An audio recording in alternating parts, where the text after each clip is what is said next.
हमको friends welcome back to my YouTube channel. चलिए आइए अब हम नावल का पार्ट नंबर 19 स्टार्ट करते हैं। वीडियो अगर अच्छी लगी है तो लाइक ज़रूर कीजिएगा। माहा को वो अच्छे से मिली थी। अम्मी अम्मी, फरी की आवाज़ गूंजने लगी थी पूरे घर में। आवाज़ भी क्या, चीखें थी वो। आपकी बेटी भी है? माहा ने हैरत से इस्तफसार किया क्योंकि किसी ने ऐसा जिक्र नहीं किया था। सफ़ी ने उसे सिर्फ सकीना बेगम का बताया था। है एक जली से। वो तेज़ी से उसके कमरे में पहुंची जहाँ वो बेड पर यहाँ से वहाँ कूद रहे थे। क्या हो गया है फरी? अम्मी चूहा है यहाँ। वो यहाँ से वहाँ भागती हुई घूमती हुई बोल रहे थे। नहीं है कोई चूहा, उन्होंने उसे तसल्ली दी। जबकि माह तो उसको देख ही रह गई थी। वो माह को अपनी उम्र से ही छोटी ही लगी थी। बेहद खूबसूरत, सफ़ेद बड़े गुलाबी गाल, गुलाबी होंठ, बड़ी मकनातीसी आंखें और खूबसूरत मुलायम बाल। वो उसे सकीना जैसी हरगिज नहीं लगी थी, लेकिन वो सर झटक गए। वो उसकी हरकतों पर मुस्कुरा दिया। देखो मेहमान आए हैं और तुम कैसी हरकतें कर रही हो गुड़िया? वो बोली तो उसने बाल हटाते सामने देखा जहाँ कोई खूबसूरत सी लड़की से देते हुए मुस्कुरा रही थी। वो गड़बड़ा गई और हफीफ सी होती हुई चूहे को बोलते हुए बेड से उतरे। मैं माफ़ी चाहती हूँ, वो बोली तो माह खुलकर मुस्कुराई। वो खूबसूरत होने के साथ कुछ गुफ्तार भी थे। उसे वो किसी के जैसी लगी थी, लेकिन किसके जैसी वो दिमाग पर जोर देते बगैर उसकी बातों पर खो गए। अम्मी ये कौन है?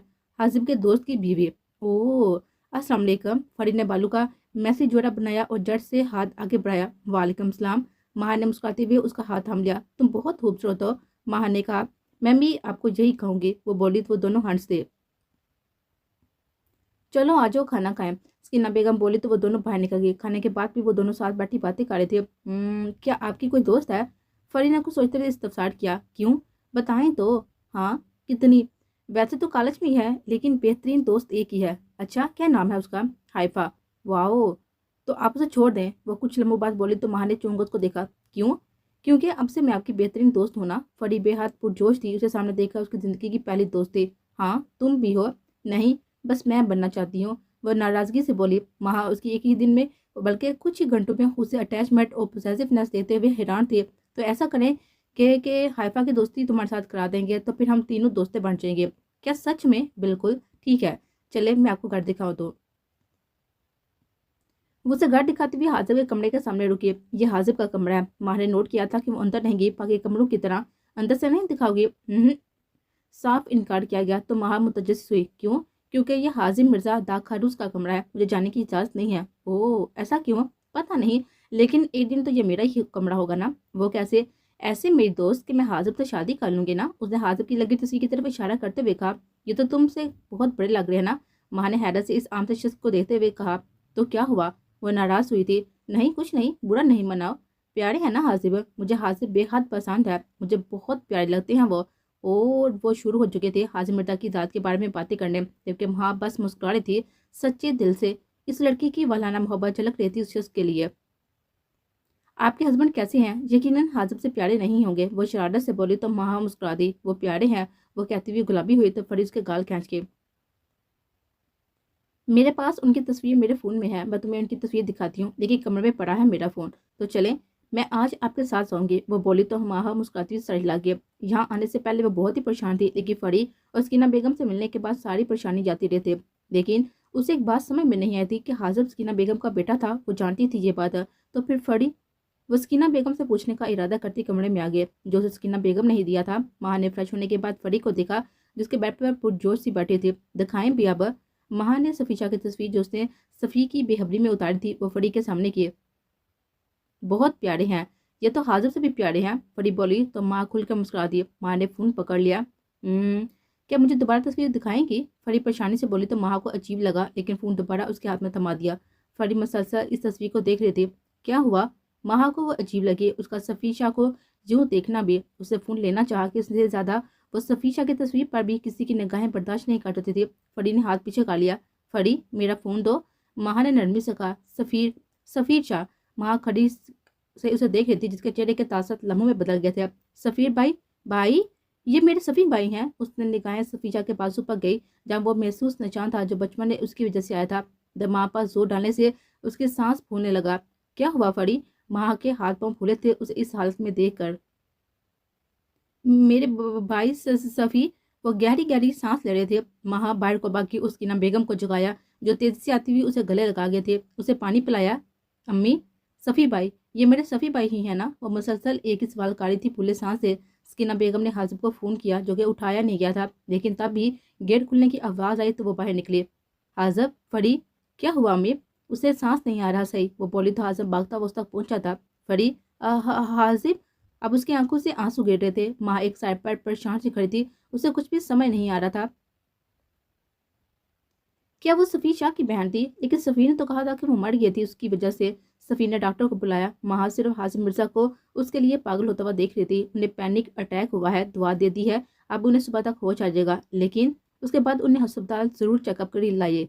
डॉक्टर ने इंजेक्शन भी लगाया था जिससे वो गुंगी में जा चुकी थी। वो बाहर निकल आए। अगली सुबह वो 3 पीस में नक्शा सा तैयार खड़ा था, घड़ी पहनते, खुद पर परफ्यूम चलते, चश्मा लगाया और बाहर निकल गया। वो बाहर निकला। उसके लान में साबित तरतीब से बैठे थे। वो अपनी जगह पर जाकर बैठा। अस्सलाम वालेकुम, बेजाद शाह हियर। वो बोला तो तस्वीरें उतरने लगी और सहाफ़ी अपने सवालों के साथ तैयार खड़े होने लगे। सब अपने सवाल बार बार पूछ रहे थे। आखिरी सवाल बेजाद के सेक्रेटरी ने कहा और वो उसका जवाब देता हुआ उठने लगा। मेरे सवालात भी रहते हैं अभी मिस्टर बेजाद शाह। इस आवाज़ पर वो आंखें बंद करके खोलता हुआ जब्त करता मुड़ा। वो जो अभी आई थी, शायद इसलिए उसे पहले नहीं देख पाया था। अभी रात ही तो समझा कर आया था। अब अंदर आजे, शफीक साहब ने फ़ोन किया था मुझे। बेजाद ने कुछ सोचते हुए कहा तो हासिफ सिकंदर ने तो हाइफा सिकंदर ने गुड़गस को देखा और अंदर बढ़ गए। जगह सब जर्नलिस्ट अब खाना खाने लगे थे जिसका इंतजाम बेहजाद शाह की तरफ से निकाह के दावत के तौर पर किया गया था। वो अंदर दाल हुई। बेहजाद के सेक्रेटरी ने उसे डाइनिंग रूम में बिठाया। तुमने मुझे बताया नहीं कि वो आने वाली है? पैसा किस चीज़ का देता हूँ मैं तुम लोगों को? वो फ़ोन पर दाड़ा जिसने हाइफा सिकंदर के लिए उसी रात से गार्ड्स रख दिए थे मफी तौर पर। सर सॉरी, हमें अंदाजा नहीं था कि वो पहले आप ही से गए थे। तुम सबसे तो मैं बाद में हिसाब लेता हूँ। बेहजाद घुराया और कॉल काट दी।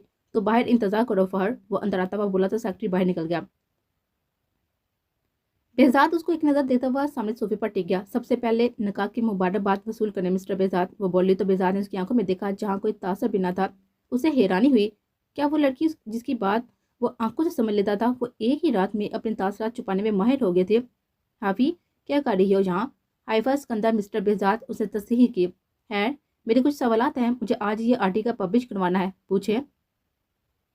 बेजाद ने तो इजाज़त दी जिसे जानना चाहता हो कि वो क्या पूछना चाहती है। हालांकि आंखें सुरख थी उसकी यहाँ मौजूदगी पर।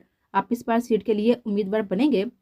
मालूम नहीं, उसकी आंखों में देता हुआ बोला। अवाम के लिए क्या सोचते हैं आप? हमारी मालूमात के मुताबिक आप कोई एनजीओ बनवा रहे हैं। ऐसा कुछ हुआ तो जल्द मर्द आम पर आ जाएगा। मुख्तसर जवाब। आप सियासत में होते हुए एक डिज़ाइनिंग कंपनी चला रहे हैं, ऐसा क्यों? मैं अपनी निजी ज़िंदगी इश्तिहारों में छापने के लिए किसी शेयर नहीं करता। ठीक है। आखिरी सवाल, जैसे कि आप जानते हैं कि आपके निकाह की तस्वीरें सोशल मीडिया पर तहलका मचा चुकी हैं, तो आपके चाहने वाले जानना चाहते हैं कि आप शादी कब कर रहे हैं। वो बोली तो लहजा हल्का सा लड़खड़ाया था, लेकिन नामहसूस अंदाज में गहरी सांस पड़े। बेजाद शाह अपनी जगह से उठा और कदम उठाता उसके नजदीक आने लगा। हाइफा की धड़कनें बढ़ी। वो बिल्कुल उसके आगे वाले मेज पर बैठ गया। सच में इस सवाल का जवाब जानना चाहती हो? क्या आप हर जर्नलिस्ट को अपने ही करीब इतने ऐसे ही करीब आकर जवाब देते हैं? वह फौरन खड़ी हो गई अपनी जगह से। नहीं, ये मुकाम सिर्फ हाइफा बेजाद शाह को हासिल है। मैं चलती हूँ अब। बात करके अच्छा लगा, खुदा हाफिज। वो आगे बढ़े लेकिन बेजाद शाह का लम्स अपने बाजू पर महसूस करते वो जी जान से काम के। हिजाब कहाँ है आपका? उसका बस नहीं चल रहा था उस लड़की के साथ क्या करता। कल रात की बातें वो भूल गई थी। वो उसकी पोनी टेल को सर्द निगाहों से घूरता हुआ बोला। हाथ छोड़े मिस्टर बेजाद।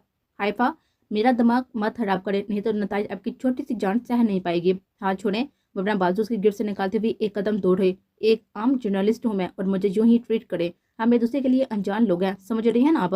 अगली बार अपनी हदूद को क्रॉस मत। बेजाद तो खींच कर दीवार के साथ लगाया और उस पर झुका। क्या चाहती हैं?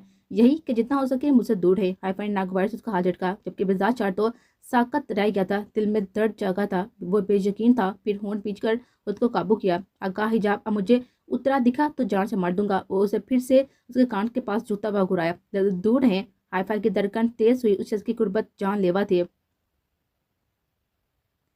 किसी और के निकाह में होते हुए ऐसी ओछी और घटिया हरकतें आपको सूट नहीं करती मिस्टर बेजाद। वो चीखा बोली तो सफ़ी शाह अंतरदाल हुआ। आवाज़ आस्ता रखे। हाइफा, भाई सब जा चुके हैं, हमें भी निकलना है। सफ़ीक यकदम अंदर आता हुआ बोला। ठीक है, फारहा को बेचो। वो बोला और हाइफा से दूर होते हुआ खड़ा हुआ।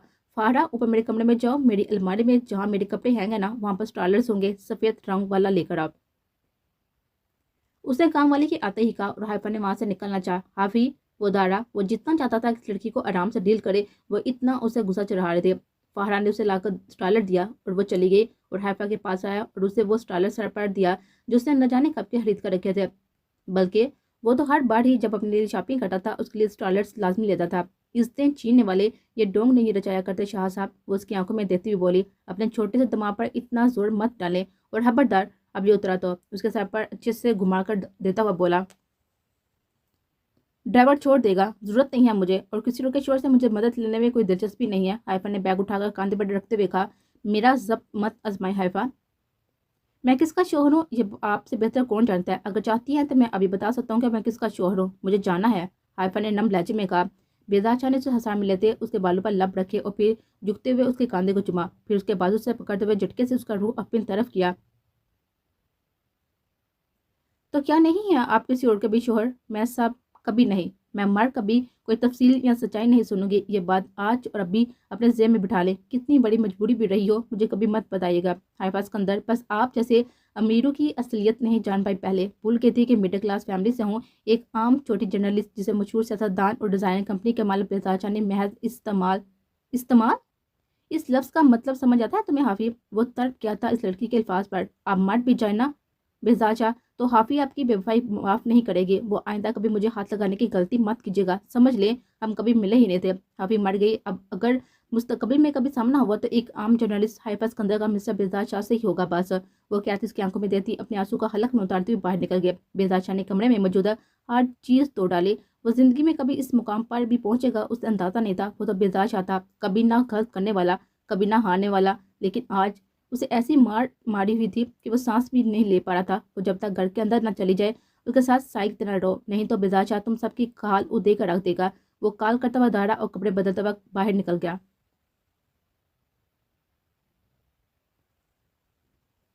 بابی کیا ہوا تھا؟ وہ سیدھا ماں سے مخاطب ہوا تو ماں نے تھوک نکلتے ہوئے سب بتا دیا، جبکہ حازب نے گہرا سانس بھرا، یعنی اس کا اندازہ ٹھیک تھا۔ وہ مطمئن ہوا، حازب کیا سچ میں ایسا ہے؟ جی امی، حازب کہتا ہوا اٹھ کھڑا ہوا تھا، پرسکون رہے، وہ ٹھیک ہے، بابی آپ بھی آرام کریں، امی کھانا گرم کر دیے، بھوک لگی ہے، وہ کہتا ہوا کمرے میں چلا گیا، جبکہ ماں ان کے ساتھ کچن میں آ گئی۔ فٹی کس کی بیٹی ہے آنٹی؟ وہ الجھی سی بولی تو سکینہ بیگم نے سب بتا دیا تو ماں کو یقین ہو گیا کہ وہ سفیر اور بیزاد کی ہی بہن ہے۔ اس نے گہرا سانس بھرا، وہ دونوں بھائی بے حد خوش ہوتے، اور سفیر وہ بھی تو اس کی ذات پر لگا وہ معقول اور بے بنیاد الزام بھی دھل گیا تھا خود بخود۔ وہ مطمئن ہوتی سکینہ بیگم کے کہنے پر ان کے کمرے میں چلے گئے، کیونکہ انہوں نے حازب کو کھانا دینے کے بعد فری کے پاس ہی رہنا تھا۔ ماں نے لیٹتے ہی صفی کو کال کی جو کہ اٹھائی نہیں گئی تھی، لیکن میسج آ گیا تھا، اس کی حیرت پوچھ رہا تھا، مصروف ہے؟ ماں نے لکھتے ہوئے سینڈ کا بٹن دبایا، ہاں ٹھیک ہے، گڈ نائٹ، کھانا کھایا تھا؟ جی، اوکے سو جاؤ۔ صفی کا آخری میسج دیکھتے ہوئے وہ آنکھیں موند گئی تھی۔ تھوڑی دیر بعد اس کا فون زوروں سے بجنے لگا۔ صفی شاہ کی کال دیتے اس نے کال جس کرتے ہوئے فون کان سے لگایا، سو گئی ہو؟ وہ نیند میں ہی بولی تھی، ماں اٹھو مجھ سے بات کرو۔ صفی شاہ کی بے چینی بڑھ گئی تھی، وہاں دور بیٹھے، مجھے نیند آئی ہے، جب میں نے میسج کیا تھا تب تو آپ مصروف تھے، اب میں مصروف ہوں نا نیند میں۔ وہ بولتے ہوئے فون رہتی دوبارہ نیند کی وادی میں کھو گئی، جبکہ صفی شاہ اسے پکارتا ہی رہ گیا تھا۔ گھڑی پر وقت دیکھا جو 2:30 بج رہی تھی، اس نے گاڑی کی چابیاں اٹھائی اور باہر نکل گیا کہ دل کو کسی پل سکون نہیں مل رہا تھا اس کے بغیر۔ اس نے ہاتھ کے گھر کے راستے پر ڈال دی اور 20 منٹ بعد وہ وہاں پر موجود تھا۔ اسے گھر سے نکلتے سوچا ہی نہیں تھا کہ وہ اندر کیسے جائے گا۔ اسے ماہو کالز کی اور لگاتار کی جو اٹھائی نہیں گئے تھے، پھر تھک کر اسے حازب کا نمبر ملایا کہ یہاں سے وہ اسے ملے بغیر تو ہرگز نہیں جانے والا تھا، اور ماہو گھر نہیں لے کر جانا تھا اسے، کیونکہ بیزار شاہ اور صفی شاہ پر خفیہ طریقے سے نظر رکھی جا رہی تھی اور وہ دونوں جانتے تھے، اس لیے احتیاطی تدابیر اختیار کر رکھے تھے۔ السلام علیکم شاہ، سب ٹھیک ہے؟ وعلیکم السلام، ہاں یار سو رہے تھے؟ صفی شاہ نے جھجھتے ہوئے پوچھا۔ اس وقت ہر عام انسان سوتا ہی ہے شاہ، حازم نے کہا تو صفی شاہ نے فون کو گھوڑا۔ ان تینوں میں اچھی دوستی ہو گئی تھی تھوڑے ہی وقت میں، اور یہ سب بیزاد اور صفی کی طرف سے تھا، کیونکہ حازب انہیں پسند آیا تھا اور حازب کے خیالات ان سے مختلف نہ تھے۔ میں باہر کھڑا ہوں۔ باہر کیوں کھڑا ہے؟ گھر کے اندر جا، حازب بولا تو صفی نے دانت پیسے، تیرے گھر کے باہر کھڑا ہوں، دروازہ کھولا، صفی بولا تو حازب اٹھ کر بیٹھا۔ ایسا کیا ضروری تھا جو رات کے 2:30 بجے میرے گھر کو اپنی عزت بخشی؟ حازب شرارت سے بولا، بھول گئے ہو شاید کہ میری بیوی ہے یہاں؟ صفی شاہ جل کر بولا، تب تک حازب گیٹ کھول چکا تھا۔ رہا نہیں گیا ایک بھی دن بیوی کے بغیر، 4 مہینے ہو گیا، اپنی تو ہے ہی نہیں ہے، ہٹو آپ پیچھے، صفی شاہ نے کہا تو حازب مسکرا دیا اور اسے اندر آنے کو کہا۔ بیزاد کو پتہ ہے یہاں آئے ہو؟ حازب نے پھر سے مسکراتے پوچھا تو صفی شاہ نے اس کو گھورا، کمرہ بتاؤ اور شکل گم کرو۔ صفی شاہ نے روب جھاڑا اور حازب اس کے کمرے کی طرف اشارہ کیا۔ گیٹ کو لاک کر دوں پھر؟ اب تو صبح ہی واپسی ہوگی نا؟ حازب پھر سے شرارت سے بولا تو صفی شاہ نے واپس آتے مکہ اس کے منہ پر دے مارا، جو اگر زور سے نہیں لگا تو ہلکا بھی ہرگز نہیں تھا۔ اب سو جاؤ جا کر، صفی شاہ بولا تو حازب اسے گڑ کر آ گیا، پھر گیٹ لاک کرتا ہوا اپنے کمرے کی طرف گیا۔ گڈ لک، कमरे में जाने से पहले वो सफ़ी को कहना नहीं बोला था। वो एक दूसरे की कंपनी से लुत्फ़ अंदोज़ होने लगे थे। ये उनकी दोस्ती का आगाज़ था, जो न जाने बढ़नी थी या बुरे तरीके से टूट जाने थे। सफ़ी शाह ने अंदर जाते हुए दरवाज़ा लॉक किया और सामने देखा जब वो सुकून से सो रही थी। उसे माँ का पुरसुकून देखकर अपनी बेचैनी पर गुस्सा आया। फिर जूते उतारते हुए उसके पास जाते हुए कुछ सोचा और फिर उसे हाथ से थामते हुए सीधा काट कर खड़ा किया, जबकि इस इब्तिदा पर माँ के मुंह से चीख निकली थी जो सफ़ी ने हाथ रख कर रोके थे। शाह, माँ ने उसका हाथ हटाते हुए अपना हाथ दिल के मुकाम पर रखते उसे नम आंखों से देखा। ऐसे कौन उठाता है? मैं, जवाब पुरसुकून अंदाज में आया था। घड़ी 3 बजा रही थी। माँ तो हैरान थी। क्या कहने आए हैं इतनी रात को? माँ के वापस फिशार के गुस्से के ग्राफ में और बढ़ा। यानी वो इतनी थकावट के बावजूद रात के 2:30 बजे ड्राइव करके उसके लिए आया था और वो पुरसुकून होती अब उसके आने की वजह दरियाफ्त कर रही थी। सफ़ी जान ने पीछे सोफे पर बैठते हुए उस पर निगाह डाली। यहाँ आओ, बताता हूँ क्यों आया हूँ। सफ़ी शाह की बारीक गंभीर आवाज़ पर माँ ने दूर निकलते हुए कदम उसकी तरफ बढ़ाया तो सफ़ी जान ने उसे खींच कर गोद में बिठाया। फिर उसके बालों की खुशबू में गहरा सांस पड़ा, जबकि माँ तो निगाहें नहीं उठा पा रही थी। इसलिए आया हूँ। सफ़ी शाह ने उसकी गर्दन पर लब रखते उसके कान के पास सरगोशी की। शाह, मुझे लगता है तुम नींद पूरी कर चुकी हो, और ऐसा नहीं भी है तो कल का पूरा दिन है तुम्हारे पास। सफ़ी शाह कहता उस पर झुक गया था, जबकि माँ तो हैरान थी उसके अचानक आने पर और उसके यूं खुद पर मेहरबान होने पर। शायद उन दोनों ने 4 महीने दोस्त के लम्स को बेहद महसूस किया था। यही वजह थी कि वो दोनों पुरस्कून थे इस वक्त। माँ ने गहरा सांस भरते हुए उसे देखा था और फिर उसके बालों में उंगलियां फेरी। आपने खाना खाया था? तुम्हें क्या फर्क पड़ता है, तुम तो सो यहाँ आराम से। वो बोला तो माँ ने उसे घूरा। यानी भलाई का कोई जमाना नहीं है। उसने उठना चाहा, जबकि सफ़ी ने उसे उठाते हुए पैर की तरफ कदम बढ़ाए। शाह, यह हमारा कमरा, अब तुम मुझसे डरती नहीं हो? वो संजीदगी से बोला तो माँ ने उसे फिर से घूरा। सफ़ी ने उसे अपने हाथ में लिया तो दोनों एक दूसरे को देखने लगे। शाह, आप क्या काम करते हैं? चोरी और डाके डालता हूँ, वो जाकर बोला। कुछ कुछ ऐसे लगते भी हैं। हा हा हा, माँ कहकर खुलकर हंसी थी और ऐसा पहली बार हुआ था। जबकि सफ़ी शाह उसकी मुस्कुराहट को देखा, उसने कितना वक्त ज़ाया कर दिया था, उसे एहसास हुआ। मुझे पता है कि मैं प्यारी हूँ। वो आज ज़रूरत से ज़्यादा खुश थी। शायद इसके शोहर की कर्म नवाजी थी। औरत मर्द के वक्त देने पर ही खुश हो जाती है। इतना आसान है औरत को खुश करना। सफ़ी शाह ने उसे खुद में गुम किया था तो वो पुरस्कुन होती उसके गिर्द अपने हाथ बांध गए। आई लव यू शाह, वो बोली तो सफ़ी शाह के नामी लबों पर भरपूर मुस्कुराहट छा गई। किसी औरत का सब कुछ होना अपने आप में एहसास की बात होती है। वो सो गई थी, लेकिन सफ़ी शाह अभी उस तक रहा था। कभी उसके बालों को छेड़ता, कभी उसके चेहरे पर लकीरें खींचने लगता, कभी उसकी नाक को छेड़ता और लबों पर उंगली फेरता। उसके दिल ने मान लिया था कि सफ़ी शाह, तुम्हारा दिल उस औरत से कभी नहीं बढ़ने वाला। तुम्हारा दिल जल्द इस औरत के लिए पागल होने वाला है। तुम जल्द अपने आप को इसके मामले में बेबस पाओगे। जल्द तुम्हारा दिल उसकी गैर मौजूदगी में बेचैन हो जाएगा। वो दुनिया की तुम्हारी दुनिया की वाहिद ख्वाहिश और मोहब्बत बन जाएगी।